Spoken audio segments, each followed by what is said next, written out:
I am Big Sal, 50 years old, and Sal's Auto Repair is more than just a garage to me. It's my whole world. The air here always smells of oil, gasoline, and hard work, a smell that's been home to me since I was a teenager. My hands, gnarled and strong, bear the marks of decades spent under hoods, fixing what's broken. My back aches most mornings, a constant reminder of the physical toll of this life.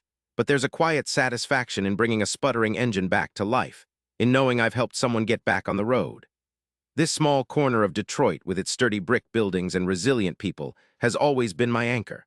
I built this place with my own two hands, alongside my beloved wife, Maria, who was the heart and soul of everything I did. She handled the books, kept the coffee warm, and always had a kind word for every customer. After she passed a few years ago, the silence in the garage and in my small apartment above it became a heavy thing, a constant reminder of what I'd lost. Our son, Tony, moved away for better opportunities like so many young people do, but he calls often and sends what he can, even though I tell him not to. The truth is, business hasn't been what it used to be. The big chain repair shops with their flashy signs and discount prices have slowly chipped away at my loyal customer base. I'm barely making ends meet, keeping the lights on and buying just enough parts to get by. My biggest fear isn't just losing the business, it's losing this place that holds so many memories of Maria, this legacy we built together. This garage is my connection to her, to our dreams. Then the envelope arrived from the city. Property taxes. They'd gone up again, a dizzying amount. I owe a substantial sum, more than I have in my meager savings. The letter made it clear, if I don't pay, I could lose the garage. Not just the business, but my home, my past, and any hope for a future here. A cold dread settled deep in my bones, a fear that whispered in the quiet hours. It was an internal nemesis, that creeping doubt that I was just too old, too tired, too out of touch to fight anymore. Maybe it was time to give up, to sell the old place, to finally pack it in and move in with Tony, even if the thought made my heart ache. "You're a dinosaur, Sal," the voice would sneer. "The world has moved on, and it's leaving you behind." I tried everything I could think of to turn things around. I spent days I didn't have painting a fresh sign, scrubbing every greasy corner of the garage until it gleamed, even though I knew the grime would return quickly. I lowered my prices, offered free inspections, anything to bring people in. I worked longer hours, often staying until midnight, hunched under a car, trying to wring every last bit of business out of the day. I even fumbled with my old flip phone, trying to figure out how to put my business on the internet, like Tony kept suggesting, hoping to catch some new customers. But the technology felt like a foreign language, and my attempts mostly just left me frustrated and feeling even more behind the times. Every effort seemed to meet with a new setback. A big repair job I was banking on, a transmission overhaul that would have paid a good chunk of the taxes, fell through when the customer decided to just buy a new car instead. A few weeks later, my ancient hydraulic lift, a workhorse for 30 years, groaned and gave out, breaking down mid-hoist. It cost me a significant chunk of what little savings I had to get it repaired, money I absolutely couldn't spare. Then winter decided to descend early and with a vengeance. Heavy snow and freezing temperatures kept people off the roads, meaning fewer cars, fewer breakdowns, and even fewer repairs. My heating bill skyrocketed, eating into what little profit I managed to make. I went to the bank, my hat in my hand, hoping for a loan. I talked to a young woman fresh out of college who politely but firmly shook her head. "Too much risk, Mr. Sal," she said, her voice soft but final. "An older building, slow business, it's just not a good investment for us." I called Tony, trying to sound cheerful, trying to hide the desperation in my voice, but I knew he could hear it. He immediately offered to send more money, but I stubbornly refused, my pride too strong to let myself be a burden on him, even as my world crumbled. The tax deadline was looming, only a week away, and I had almost nothing. I'd been living on canned soup and stale bread for days, trying to save every penny. Late one night, the garage dark and silent except for the drip of a leaky faucet, I sat alone, staring at the tax notice. The paper felt like a death sentence, each word a nail in the coffin of Sal's Auto Repair. I could almost taste the bitter defeat, metallic and cold on my tongue. I started to slowly box up some of Maria's old accounting ledgers, her favorite coffee mug, thinking I should get ready to leave. The internal voice was no longer whispering. It was screaming now, raw and triumphant. "It's over, Sal. You fought a good fight, but it's time to surrender. There's nothing left for you here." Just as I felt completely hollowed out, I remembered something.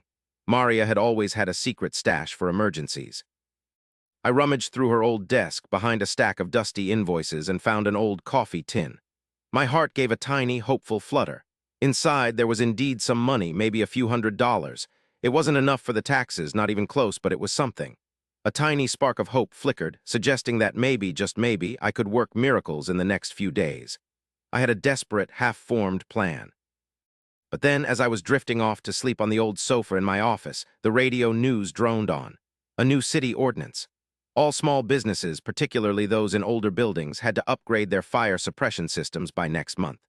The estimated cost for a place like mine was astronomical, far more than I could ever hope to save, even with Maria's secret money, even with a miracle week.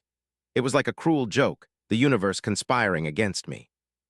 This wasn't just about taxes anymore. It was about staying open at all. I collapsed onto a stack of old tires, my head in my hands, the despair washing over me in a suffocating wave. It truly felt utterly, irrevocably hopeless. It was almost 2 in the morning. I hadn't slept, just sat in the dark garage, staring at the silent tools, the flickering streetlights outside casting long shadows through the grimy windows. My mind was a jumbled mess of numbers and regrets. Then a car pulled up slowly outside, its hazard lights blinking, and stopped right in front of my garage. I almost ignored it, thinking it was just someone lost, but then I saw a young woman slumped in the driver's seat. She looked utterly exhausted. Reluctantly, I pulled myself up, grabbed a flashlight, and went outside. Her car, a small, worn sedan, had a completely flat tire, shredded almost beyond recognition. I knocked gently on her window. She jumped, startled, then slowly rolled it down. Her face was pale, etched with fatigue. Her name was Anya, and she was a nurse just finished a double shift at the hospital across town. She'd been so tired she nearly fell asleep at the wheel and hadn't even noticed the tire until she pulled over, coasting on the rim. She was desperate to get home to her own bed, but she had no money for a tow or a repair right now, and her spare tire, she explained, was also flat. She looked like she was about to cry. Despite my own crushing problems, seeing her exhaustion, her raw desperation, something inside me clicked. I saw a bit of Maria in her, the way Maria used to look after a particularly long day of helping people, or maybe it was just the sheer human need, the simple requirement for a little help. My hands, which had felt so heavy and useless just hours before, instinctively reached for my tools. "Go on, get some sleep," I told her, my voice rough from disuse. "I'll take care of this." I pulled out a good used tire from my spare pile, one I usually sold for a fair price. I worked methodically, efficiently, the familiar movements of comfort, changing the tire and checking the others. I noticed her brake lights were out too and fixed them quickly, a small extra act of kindness. It felt good to just fix something, to make a difference in that moment. When she woke up an hour or so later, she tried to pay me, offering what little crumpled cash she had. I waved it away. "No charge, nurse," I said, a small smile playing on my lips. "Just pay it forward when you can. You folks at the hospital, you keep us going." Anya, though bewildered, was immensely grateful. She thanked me profusely, her eyes welling up with tears of relief before driving away. I went back inside, still feeling that strange, unexpected lightness from helping her. The despair hadn't completely vanished. The tax notice and the fire suppression upgrade still loomed large, but something was different. Problems felt smaller somehow. I had done something good despite my own pain, and that feeling, that connection, was a tiny spark in the crushing darkness. A few days later, a trickle of new customers started arriving. Then a flood. It turned out Anya was a person who truly paid things forward. She had told everyone at the hospital about the kind mechanic who helped her in her most desperate hour. Doctors, nurses, administrators, they all started bringing their cars to Sal's auto repair. They'd walk in smiling and say things like, "Anya said you're the best, Sal, and you saved her when she was down." Business picked up dramatically, more than I could have ever imagined. People came in not just for repairs, but to hear the story, to be part of something good. They paid fairly, some even giving a little extra just because they wanted to support a place that helped others. Word spread quickly through the community. I was finally able to pay the taxes and even start saving for that daunting fire suppression system. The garage was bustling again, alive with the sound of wrenches clanking and engines purring. I even hired a young apprentice, a kid from the neighborhood named Marcus, who reminded me a lot of myself when I was his age, eager to learn. I taught him everything Maria taught me about honesty, hard work, and treating people right. I also started a small, pay-it-forward fund for folks who truly couldn't afford a repair. If someone was really struggling, I'd help them out, just like I helped Anya, knowing that the kindness would ripple outwards, making the world a little brighter. One day, a couple of months later, I was working under a pickup truck, humming a tune Maria used to love. The tax notice was paid, the new fire suppression system was being installed next week. Life felt good again, full of purpose. I heard a familiar voice call my name, and I slid out from under the truck. It was Anya, but she wasn't alone. She had brought her mother with her. Her mother, it turned out, worked for the city's small business development office. Anya had told her mother my story, not just about the tire, but about how I was struggling to keep the garage open, how I was facing these new regulations. Her mother had done some digging and found a grant program for legacy businesses in historic districts like mine, businesses that faced new city requirements.